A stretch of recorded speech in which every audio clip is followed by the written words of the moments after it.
ہمارے لیے ہر چیز جو وہ چاہتا ہے نا، جو وہ کرتا ہے، وہ ہمیں تو خیر اتنا علم نہیں ہوتا ہے، اور نہ ہی ہم اس قابل اور اتنا شعور رکھتے ہیں. وہ بہتر ہی کرتا ہے، اس کے ہر کام میں بہتری ہوتی ہے. یعنی کوئی ایسا کام نہیں زندگی میں جو ہم خود اپنے مطابق کر سکے. وہ ہمیشہ ہمارے لیے بہتر ہی، اور ہمیں بے حد نوازتا ہے. وہ رزق، سکون، دولت، ہر چیز. لیکن ہم خود جو ہے نا، وہ افس پرست ہم ہیں. ہم جو انسان ہیں نا، یہ لالچی ہیں. تو لالچ بری بلا ہے. اللہ اور اللہ کے رسول کے کہنے کے مطابق ہمیشہ زندگی گزاریں، اس میں بڑا سکون اور بڑا مزہ آتا ہے. رزق حلال کمائیں. انشاءاللہ اللہ تعالیٰ ہم سب کو اس لائن پہ چلنے کی توفیق دے. وہ دل دک دک دک کرتا میرا. بات یہ ہے کہ اگر آپ کو کوئی دل کا مسئلہ ہے، شوگر ہے، بلڈ پریشر ہے، سستی ہے، کاہلی ہے، تو پھر اللہ کا نام لے کے صبح سے اٹھو اور اپنے آپ کو چست کرو. کوئی آپ کے لیے کچھ نہیں کرے گا. اگر یہ کچھ کرنا ہے تو آپ نے خود کرنا ہے. یہ اختیار اللہ تعالیٰ نے آپ کو دیا ہوا ہے. دوسرا بندہ آپ کے لیے کچھ نہیں کر سکتا. یہ دوائیوں پہ لگ جانا، یہ کوئی صحت مند زندگی نہیں ہے. صحت مند زندگی ہے کہ آپ کو پانی کی طلب ہے، خود کرے، اٹھے پانی پئیں.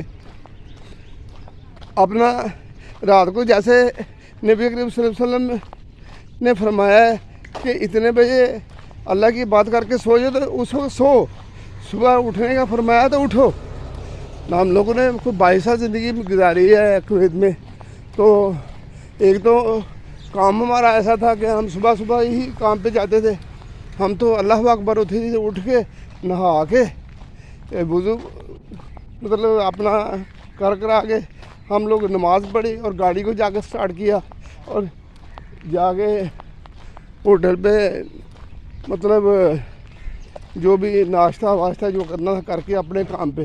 اور الحمدللہ ہم نے بہت رزق کمایا.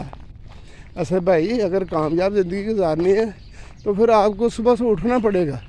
اللہ کی بات کے لیے آپ کو سر جھکانا پڑے گا، سجدہ کرنا پڑے گا، کیونکہ وہ ہمارا پیدا کرنے والا ہے.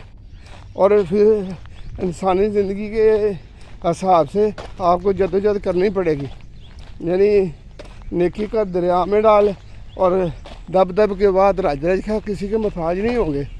کیونکہ جب بھی مانگیں اللہ تعالیٰ سے مانگیں، کسی بندے سے کیا طلبگاری کرنی ہے اور کیا اس سے دینا ہے تو مالک نے دینا ہے. بندہ تو جب دے گا احسان جتائے گا، اور پھر وہ واپس مانگنے کے طرف ہے. لیکن وہ مالک واحد ہی ایک ہی ہے جو دے کے اپنا مانگتا نہیں ہے اور دیتا ہے. اور ہم کو ہمیشہ طلبگار ہونا چاہیے ان چیزوں کی. اس مالک سے ہمیشہ ہی مانگنا چاہیے. اور ہم مانگتے ہیں کیوں؟ اس کے خزانے کم ہی نہیں ہوتے. اور پھر ہماری جو ہمارے نفس میں جو ڈال دیا گیا ہے اور مانگو تو وہ اللہ تعالیٰ سے ہی مانگنا ہے. بندہ تو نہ دے سکتا ہے نہ دے گا.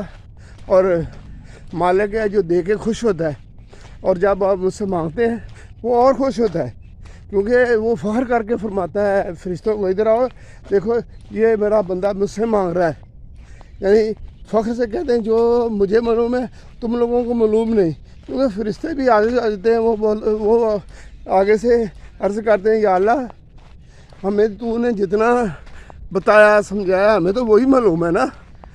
تو انسان اس کو کتنا شعور دے دیا اس نے. وہ پھر فرمایا کہ یہ آسمانوں کو مسخر کرو، واہی جہاز، ایٹم بم، کیا کیا چیزیں ایجاد کر دیں.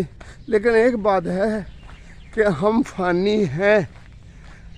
یہ جس جاندار نے آنا ہے اس نے موت کا مزہ چکھنا ہے. کلو نفس ذائقۃ الموت. ہم نے بعد میں مر جانا ہے، اور جب